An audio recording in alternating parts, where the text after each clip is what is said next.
Today, we're going to talk about the number one best meal for type 2 diabetes, heart and kidney disease, in addition to a lot of other metabolic diseases. But the most important thing to understand about this topic is this one word right here, metabolic, because a lot of people have that wrong, okay? When someone talks about metabolic disease, sometimes people will think, oh, metabolism disease. Oh, the person's not able to lose weight easily. That's only a very tiny part of this problem. Metabolic disease is not just about not being able to lose weight. When they use the term metabolic, they're talking about a huge problem at the cell level, where the cells can no longer get energy. So it's energy failure at the cell level in an abundance of fuel. So it would be like this. Let's say, for example, you're in your house and you're hungry and you have all these food trucks outside your house, but someone has a padlock on the door. You can't get access to it. That's exactly what metabolic disease is. And that's what's happening in your brain cells with Alzheimer's. You have all this sugar available and all this fuel, but you can't get access to it. So then the nerve cells or the brain cells start dying out of starvation. Let's take diabetes, for example. You have all this high blood sugar, but look at a diabetic. They're going blind, kidney disease, heart disease, type 3 diabetes, which is Alzheimer's, which is a type of dementia. And then, of course, your feet. You're losing the nerve function in your feet. So you start getting gangrene and they have to cut off the toes and it starts affecting the fingertips. That's all related to your cells literally starving of fuel despite a massive amount of fuel that's available to them. And what's really wild is type 2 diabetes, cardiovascular disease, and chronic kidney disease represents 25% of our population. So that means 1 out of every 4 people are diagnosed with one of these. That's crazy. But then if we get into another research paper, which I'll put a link down below from Harvard, 93% of US adults had at least one abnormal risk factor: high blood glucose, high blood pressure, high blood lipids, overweight, visceral fat around the gut, inflammation based on a blood test, a fatty liver, or sleep apnea. That means only 7% of the population has an optimum numbers and they don't have any of these. That's crazy stats. So at the root of the problem is the mitochondria. That's the energy factory of the cell. It is losing function. And that's really at the heart or the root at metabolic disease. But it's pretty wild to me that the recommendations for certain foods for these conditions are just ignored. They're not acknowledged as something super significant. Instead, each one of these is treated with a different drug to manage the symptoms. Same thing with all these. So today we're going to actually talk about exactly what meal would be the best meal to reverse this. There's obviously states of advanced liver disease, advanced dementia that you can't do anything about, but you never know until you try.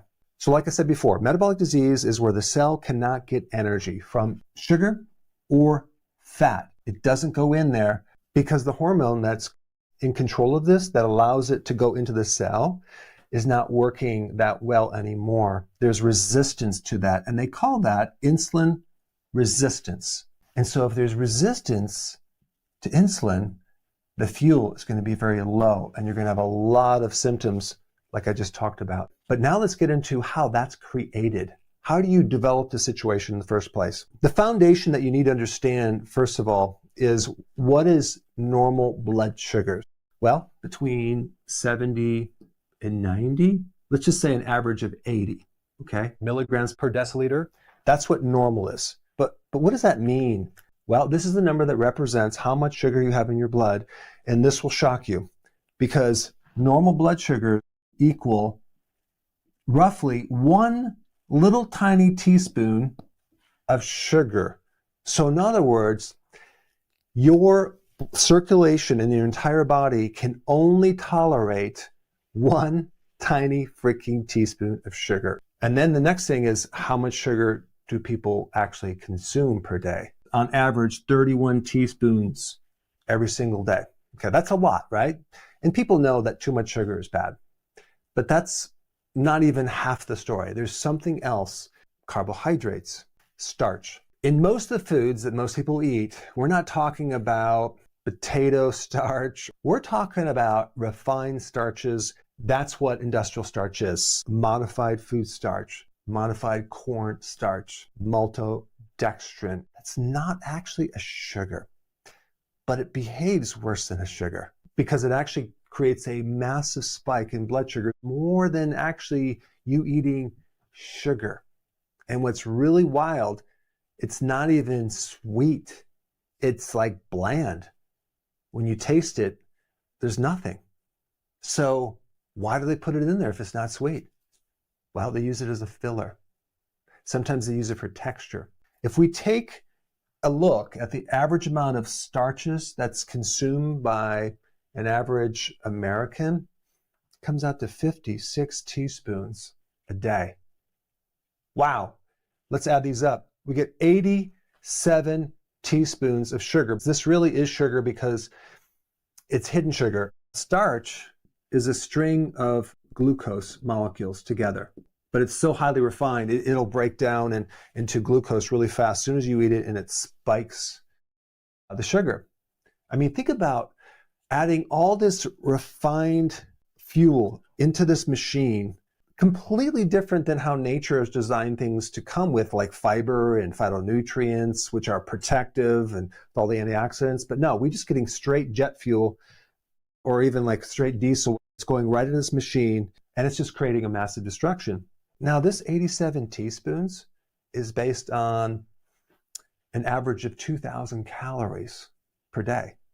But I would venture to say that the average American consumes way more than 2,000 calories per day. If you take a look just at how much weight they have, I would imagine it's probably 25 to 28 to maybe 3,000 or more calories per day. That's just my wild guess. So let's just say it was 3,000 calories a day. Then that brings this number up to 131 teaspoons of sugar every single day. What's really happening is because this excess sugar is so dangerous to the inside of your arteries, your body is going to try to protect yourself. And it's going to create this sucking out of all the sugar out of the arteries with a vacuum. That vacuum is insulin. So insulin is sucking the sugar out as soon as you eat it, and it's going to put it in storage, okay, as belly fat, as liver fat, as high triglycerides. But in that process, you really start destroying the mitochondria. So that's kind of a compensation, protective survival mechanism. And you can get away with that for a period of time. In fact, in the beginning of that, you can check someone's blood sugar after they ate a ton of sugar and it comes out normal. Because in the background, your pancreas is working like crazy to jack up insulin and suck the sugar out. But that's never tested. We don't ever test fasting insulin. We're looking at the blood sugars, and they seem to be normal a lot, at least for the first 15 to 20 years, until the pancreas starts becoming completely exhausted, where it can't produce the insulin anymore to a certain degree. Now you start seeing prediabetes, where now we start getting a higher blood sugar, maybe 120, 124, and then going into 125 diabetes. After 15 to 20 years of doing this, then they diagnose you with type 2 diabetes. If they would have done a fasting insulin test, they would have picked this up long ago. What would be the best meal to reverse chronic disease? I'm talking about type 2 diabetes, heart disease, kidney disease, and a lot of other issues. Well, obviously, you need to cut down the refined carbohydrates. That's the most important thing. And also, what would be helpful is to not eat so frequently, like maybe have 2 meals or even 1 meal a day. But also the frequency of eating and all these little snacks will get you into trouble. The really cool thing is, when you do what I'm going to show you, you are going to fix the mitochondria, and you're going to be able to use the mitochondria and allow your body to finally tap into the fat reserves. And the way that you're going to know it's working, this is super important, more than weight loss, Can you go from one meal to the next without being so darn hungry? Can you go for a longer period of time without starving? If you cannot, then we have more work to do. If you can, then you know your body is actually eating your own fat when you're not eating. That is what you need to look out for. And to create this metabolic shift back into the mitochondria, what you have to do is lower the carb and not eat so frequently. But now the question is, what do you eat? Well, I'm going to show you the perfect meal right here. Let's start with the salad. Okay, so one of the best leafy greens, and I'm just giving you an example of one of the best. There's a lot of other foods and varieties, but I'm just picking out certain things for a reason, which I'll explain. Arugula is a type of green. It's a little bit bitter. Not only is it a type of cruciferous, which will help your liver, and not only is a leafy green that will give you magnesium and chlorophyll and vitamin C and folic acid, but it's very high in nitrates. So it's going to give you one of the highest amounts of nitric oxide. Now, wait a second. What is nitric oxide? Nitric oxide is usually deficient when you have high blood pressure, when you have heart disease, and nitric oxide creates more vasodilation. It creates more opening and relaxation of the arteries. And so it's really important in blood flow. And what you need to know is when you have insulin problems, this shuts down. So now we have high blood pressure. How do we correct this? What we have to do is we have to fix the insulin problem, but we also want to eat foods that can really spike this nitric oxide. It's going to help your blood pressure. It's going to help the heart. It's definitely going to help the inside of the arteries because it's a salad and it has a lot of things in there. So it's also going to help the mitochondrial efficiency because we're trying to eat for your energy factory. It's also loaded with magnesium. Magnesium is not just about your muscles relaxing. It's not just about sleeping or reducing stress. It's about creating energy. Part of the biochemical pathway of turning fuel into energy in your energy factory. So we need certain things, especially the magnesium and also potassium. Okay, and that's going to come from arugula. Now, on this little salad base, you can use balsamic vinaigrette or, better yet, apple cider vinegar. Okay, apple cider vinegar has been shown in studies to improve your blood sugar because that's what we're trying to do. We're trying to also make insulin more sensitive. Then on the salad, you want to put extra virgin olive oil, the real thing, which is loaded with polyphenols, which is plant-based chemicals that are going to go into the arteries and help support them and also help reduce blood pressure, okay, if you have that problem. You can also add some pumpkin seeds, which are a really good source of magnesium and other things. I would get the roasted ones, easier to digest. Not a lot, just a little bit on this salad. The other thing that I add on my salad is nutritional yeast. Okay, I get it unfortified because you don't want to have them add the synthetic vitamins. But nutritional yeast is one of the best sources of B vitamins. This energy factory needs B1 to work, B2 and B3 to help extract energy from the food and actually make energy. If you don't have nutritional yeast, you can also get your B1 and other B vitamins from sunflower seeds. So roasted, you can use that. So either or both.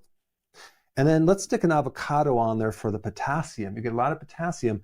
We need like 4,700 milligrams of potassium. That's a lot. Very few people get enough potassium. Potassium is a physiological tranquilizer. It's going to calm you down. It's going to bring the pulse rate down. It helps the blood pressure. It helps protect the kidney. It helps in the sodium-potassium pump to allow your nerve cells to fire and your muscles to work. So we can't forget about potassium. In addition to the balance of sodium-potassium, you can tolerate more sodium with more potassium. So when people are told to get off sodium for their blood pressure, I'd say, really? Shouldn't we just increase the potassium? Because we need both of them for everything to work. Now let's talk about the protein and the fat. Now there is some fat right here from the oils and the avocado, but we're talking about the healthy saturated fat. Now I'm going to recommend a hamburger. Now you're probably going to go, wait a second, a hamburger? I'm not talking about the bun. I'm not talking about a hamburger that you would get at the fast food restaurant. I'm talking about buying some high quality meat, grass-fed, grass-finished. Why do I say hamburger and not a steak? You could do a steak, but sometimes these steaks are pretty lean, and we want a little more fat and high quality protein. If it's grass-fed, grass-finished, that's just a little bit better. I consume a lot of hamburger, okay? Now I also do ground lamb as well, and I do fish as well, but there's something about red meat that helps this metabolic process a little bit better than fish, even though you can do fish, you can do eggs. That will work, but there's some additional things in red meat. And it's interesting because what do they tell you to avoid to get healthy? Avoid red meat. So what's unique about this red meat is it's higher in these other things, which I'm not going to get into the woods with, but carnosine, carnitine, creatine, okay? So basically what these are things to help transport fat into the mitochondria. They're things to help protect you against the damage from carbohydrates. And there's several other things that just help make the mitochondria way more efficient. And you're going to have more of these in red meat than you will in fish. Also, it has a really good bioavailable source of heme iron, which is needed. Also, zinc and other trace minerals, selenium as well, super important. It has virtually all of the B vitamins, including B12, which you need. And also, just the type of protein compared to other protein sources, it's just super high quality, bioavailable. I personally feel the best when I consume red meat than any other protein, even fish. Even though I consume fish on a regular basis, I feel a little better with the hamburger. This red meat right here is probably the number one thing to help heal the body, because in this mitochondria, if you don't get enough high quality protein, it can't work. So we need these amino acids from something high quality to help repair all the damage, to help maintain the protein in our muscles, which we have a lot of. So if you look at protein, carbs, and fats, protein is the most important thing, and this is why we want to make sure it's high quality. Let's talk about a dessert. There's a certain type of microbe, it's called L-reuteri, that is usually missing in your gut, especially if you've ever had an antibiotic, especially if you've never been breastfed, because it comes from your mother. It controls a lot of other microbes, and it keeps the wrong bacteria out of the small intestine, so it kind of balances that out. It helps with insulin sensitivity. It helps reduce the pathogens. It also helps increase one of the most powerful hormones called oxytocin, which also, by the way, helps increase your social behavior. You're going to become more social when you consume it. It's pretty wild. I've done a whole video on it. It also helps build muscle mass, and it's a microbe in your gut. So it's a very important one. And what you could do is you can grow it into higher amounts with a yogurt maker and using half and half. I also add some sugar-free dark chocolate. Dark chocolate is loaded with polyphenols that greatly help the inside of the arteries. It increases nitric oxide. It's loaded with magnesium. Now, some people are going to say, well, you don't want to consume this because it's high in oxalates. Well, one of the antidotes to calcium oxalate is increasing your magnesium, because magnesium will bind more than calcium to the oxalate and prevent the formation of that stone. So magnesium is kind of the saving the day on that. If you wanted to add a little more cinnamon, you can actually help your blood sugar a little bit more. Low carb, intermittent fasting, a lot of sun. You get infrared from the sun. Over 50% of the sun is infrared. It actually penetrates 2 inches into your skull and your body, even through your clothes, and it supports the mitochondria when you increase infrared.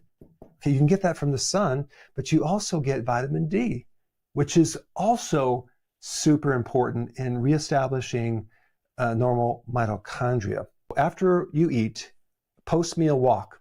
Go for a walk for 20 minutes, and you can burn off the sugar. Now, you didn't eat any sugar in this meal, right?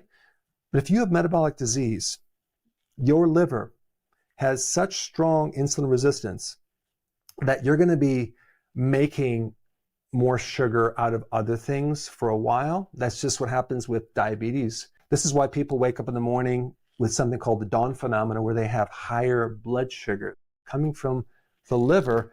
Well, you can just walk that off. And of course, in addition to that, exercise, high intensity interval training, resistance training can also help this as well. Do not buy any more junk food, call them ultra processed foods. Just don't buy it, because you only have to say no once at the store. If you bring it home every night when it gets laid out, when you're watching TV, you have to say no again and again and again because it's available. So that's the best way to kind of add another barrier, so it makes it more difficult, because I mean, you could literally drive to the store, right? But chances are you might go, I'd rather not.